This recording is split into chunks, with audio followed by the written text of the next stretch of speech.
ఇప్పుడు నేను నువ్వుల పొడి ఎలా తయారు చేసుకోవాలో చూపిస్తానండి. ముందుగా మనం స్టవ్ వెలిగించుకోవాలి, ఒక గిన్నె పెట్టుకోవాలండి ఇలా. సో నువ్వులు ఉంటాయి కదండి, నువ్వులు ఫస్ట్ వేయించుకోవాలి, మంచిగా వేయించుకోవాలి. నువ్వులు మనం మంచిగా వేయించుకుంటే మనకు 2-3 months వరకు కర్రీస్ కూడా చాలా టేస్టీ ఉంటాయండి వేయించుకుంటే.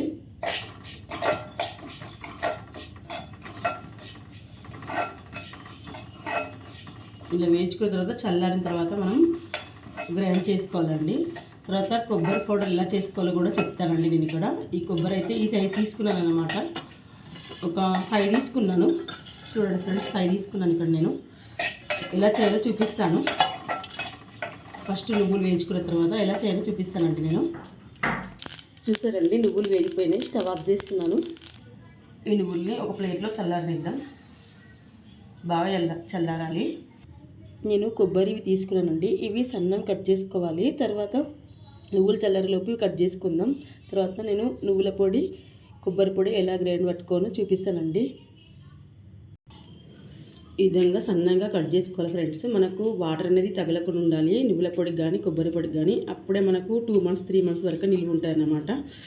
దీనిలో కొబ్బరి పొడిలో ఒక 4 లవంగాలు వేసి పట్టాలండి. పట్టేటప్పుడు చూపెడతాను. ఈ విధంగా సన్నంగా కట్ చేసుకోవాలి. పీసెస్ అనేవి ఇలా ఉండాలి. అప్పుడే మనకు కొబ్బరి పొడి 2 months వరకు నిల్వ ఉంటాయి అన్నమాట.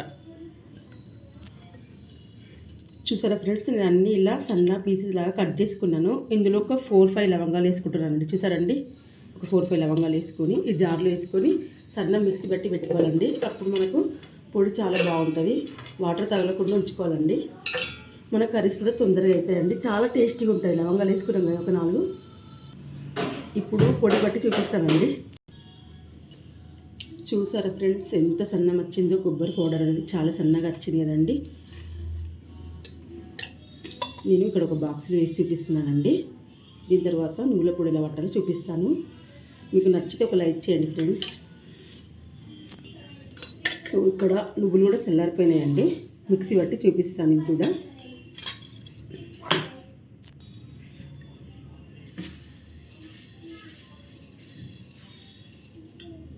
నువ్వులు కూడా చల్లానే మిక్సీ పట్టి చూపిస్తాను. చూసారు ఫ్రెండ్స్, నువ్వుల పొడి కూడా రెడీ అయిపోయిందన్నమాట. ఈ విధంగా వస్తుంది సన్నగా. చూపెడతాను నేను, ఇందులో మోసి చూపెడతాను.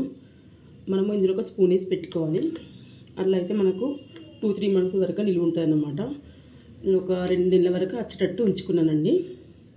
మీకు ఇంకా ధనియా పొడి, పల్లి పొడి ఏదైనా కావాలంటే నాకు కామెంట్ బాక్స్లో చెప్పండి, నేను ఎలా చేయాలో చూపిస్తాను. అవి కూడా అసలు పురుగు పట్టకుండా ఉంటుందండి, ఖరాబ్ అది కాదనమాట. ఇక్కడ పోసారండి బాక్స్లో చూసారు కదా ఫ్రెండ్స్, కొబ్బరి పొడి, నువ్వుల పొడి ఈ విధంగా స్టోర్ చేసుకోవచ్చు. 2 months వరకు నిల్వ ఉంటుంది. మీకు నచ్చితే ఒక లైక్ చేయండి. మీకు ఇంకా పల్లి పౌడర్, ధనియా పౌడర్ ఏమైనా కావాలంటే కామెంట్ బాక్స్ తెలియజేయండి. ఓకే ఫ్రెండ్స్, మీకు ఈ వీడియో నచ్చితే లైక్ చేయండి. బాయ్.